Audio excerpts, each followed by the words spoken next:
Welcome back to a new episode of Throttle and Gear. In this episode, we will be seeing some of the cars in the Indian market which has something lacking.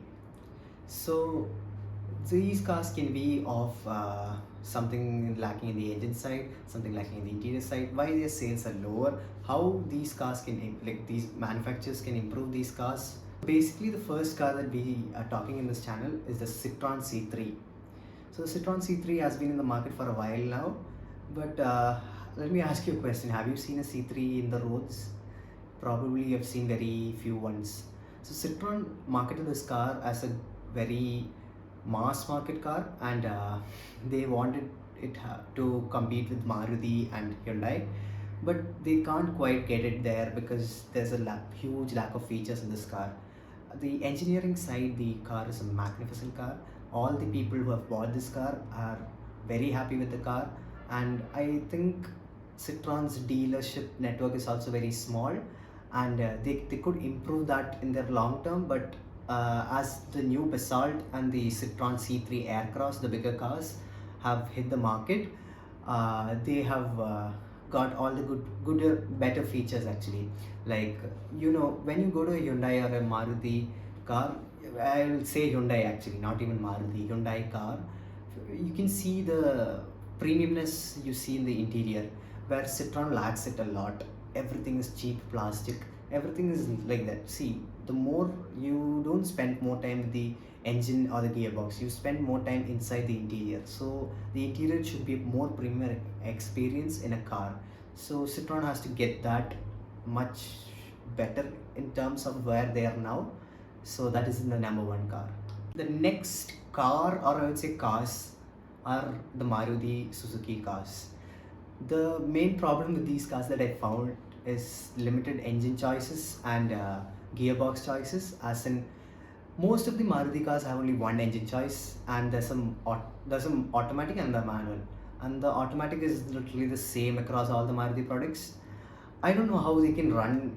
They are Maruti Suzuki. They are the big people. Still always trust them, but still they are kind of lagging behind in terms. They were the kings of diesels, and now they don't have a diesel engine. They don't have much kind of automatics. They just have a torque converter and a AMT, or they call it AGS. The Nexa products get the torque converter, and some of the Nexa products get the AMT also. But I think it's time for Maruti to get into more hybridization, and probably it is too late to bring a diesel again. But Tata, Mahindra, Hyundai are doing it, and they are getting pretty good sales out of their diesels too. The car I want to talk about is the Tata Altroz. They could have gotten the instead of the DCA, or the dual clutch automated transmission, they could have taken out the torque converter and got it into working with the diesel, and could have a diesel automatic Altroz, because Hyundai i20 diesel automatic pulls in a lot of sales. They could have got a share of that. And the DCA doesn't come in the turbo, it just comes in the normal petrol version. So that is the base engine.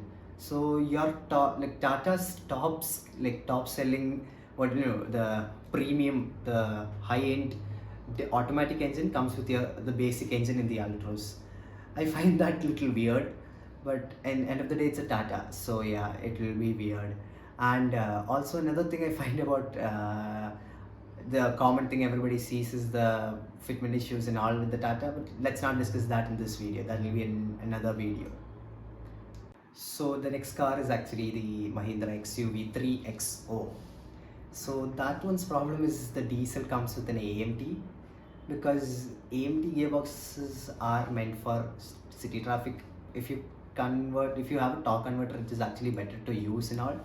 And if you have driven an AMT and torque converter back to back, you'll know the difference, why people prefer torque converters.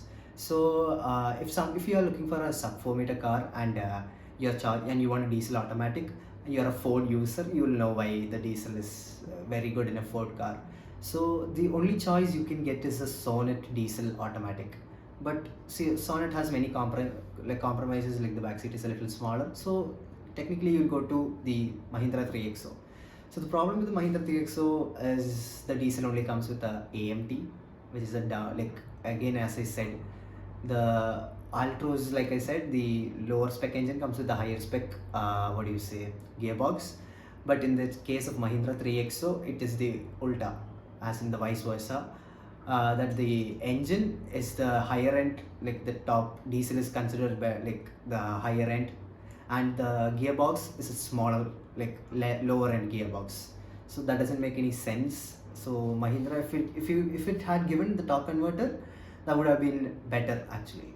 This car is the Maruti Suzuki Brezza. The Brezza, it has many quality problems, as in the plastics are very bad inside and the outside also. When you compare to the competition like the Nexon, Venue, Sonnet and all, it is a very subpar product from Maruti. And also it just has one engine, and that engine is not comparable to the other engines. It may be reliable, it isn't fuel efficient, it isn't that fuel efficient compared to the old Vitara Brezza. The old Vitara Brezza, with the diesel Vitara Brezza, was the selling point of them. Again, as I said earlier, Maruti not having diesel is they're losing big time not having a diesel. The next car is the Honda Elevate. So Honda Elevate, I don't know what Honda is missing out on, because they don't have they have the city hybrid. They can just make that into the Honda Elevate and make it a little more premium, since already the Grand Vitara and the urban what was the name, Toyota urban Hyrider, yeah, Hyrider is there. Those two cars are there. So since those two are there, there is a segment for it also. So Honda Elevate Hybrid is a highly anticipated thing to come. Also, Honda, when you hear Honda, if you ask in the outside markets, foreign markets, Honda stands for turbo petrol engines. Honda is the pioneer for turbo petrol engines. And why doesn't Honda have one in India? They could have an amazing turbo petrol engine for the city and the Elevate, and it would sell, and it would be a great engine if Honda makes it. Honda is, after all, the one of the best engine makers. They have the constructors championship in F1, so they know to make an engine properly. So why not Honda also do this? The problem I find with the Tatas are the Harrier and Safari. So we all know what the problems are. Harrier and Safari, they lack a petrol engine. They are only front wheel drive cars. Like, I know, but most people will buy the front wheel drive only. Even when the Safari was there, the old Safari was there, the two wheel drive was more preferred. But such a car with such a heritage, that nameplate Safari, should have a all wheel drive version at least, like the XUV does. Like, you can just make one, right? Like, it won't have much sales also, but what they're planning now is get the EV versions of it and call it the all-wheel drive version. I don't think that will be sufficient, because as you can see, the foreign markets, they're moving away from EV now. Like, if you see, the Ford has internationally, they have minimized their production of EVs, and Volvo also, they've stopped their EV R&D literally. Like, they were planning to put out the EX90, that's the full size SUV electric version, but now they've put out a updated version of the ICE version of it, the XC90. So EVs are going down kind of their production and things.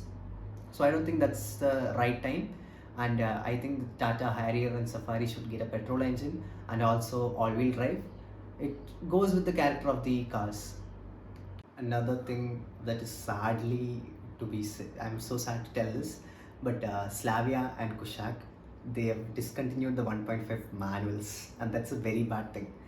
Actually, the performance engine, that is the 1.5, it goes on a higher octane fuel. It requires higher octane fuel, and the cylinder deactivation technology from the Audis and those technologies came into this car with this engine, 1.5 petrol engine, turbo petrol engine, and they have discontinued the manual in it.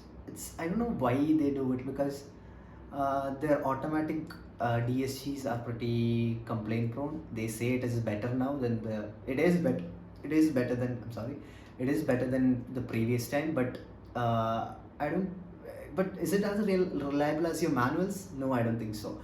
But discontinuing that, actually, one good thing is that those people who have already bought 1.5 manuals, their prices might go up, and That's a market buying guide for you there.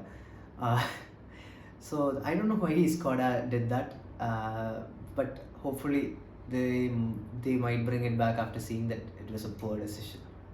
Overall, I would say the Indian market, one thing that all the cars lack is price. All the cars are overpriced. Everything is overpriced. There's nothing which is reasonably priced.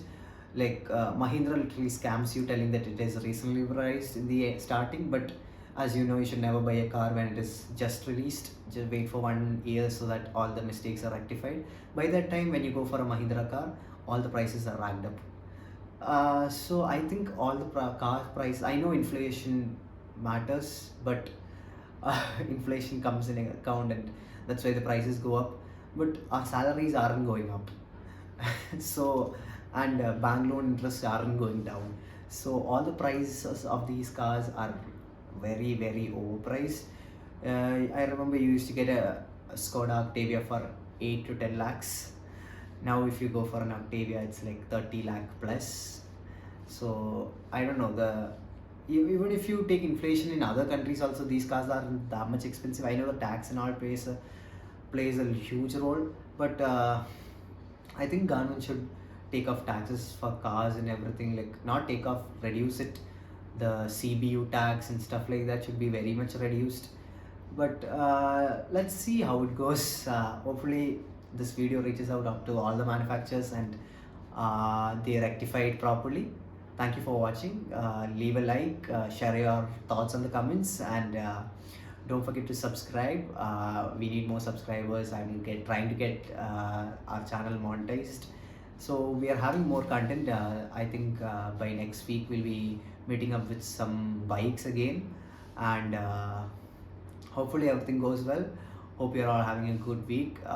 Thanks a lot for watching. Thank you.